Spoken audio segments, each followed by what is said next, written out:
The first time I went to China, China proper, was in November 1972, just before the establishment of diplomatic relations. In fact, I was in Beijing when the announcement was made that Australia and China had formally recognized each other.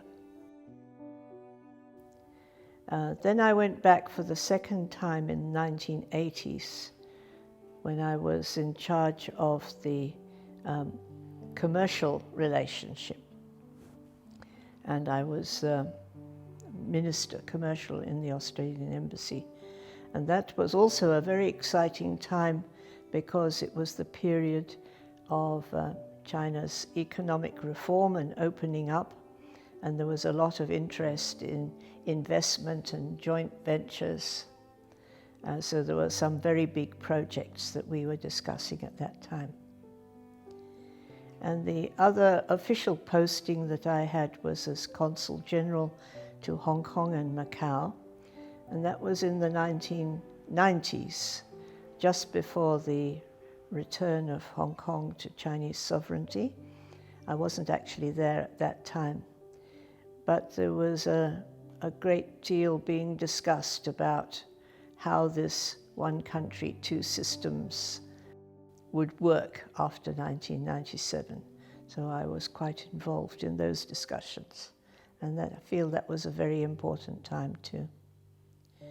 But apart from those three postings, I would say the time that I enjoyed the most was not when I was working for the Australian government, but I was working for the International Wool Secretariat, which is a marketing organization funded by Australia, New Zealand, South Africa, and Uruguay at the time, and with the aim of working with Chinese manufacturers, designers, retailers, to produce high-quality woolen garments and yarn and textiles.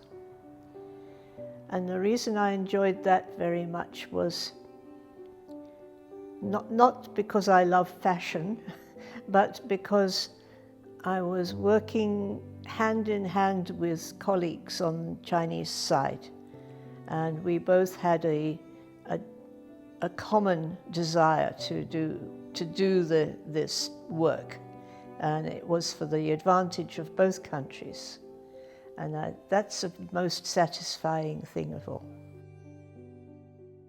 After I retired, that I've been able to go back to university, and I've done a little bit more work on my original interest, but I also took up a new idea, was influenced by, actually by my sister, who is also a scholar, and she was working on humor. So she said, we two should collaborate. You know about China and I know about humor, and no one has written a book about Chinese humor. So the two of us spent several years working on this topic. I can remember those days 50 years ago very clearly. It doesn't feel like half a century. And then I realized how much has happened since then, and how many people have contributed to the journey. It's been an amazing journey, and I really congratulate the people of both countries, their warm-heartedness and their affection for each other, which I'm sure is growing all the time.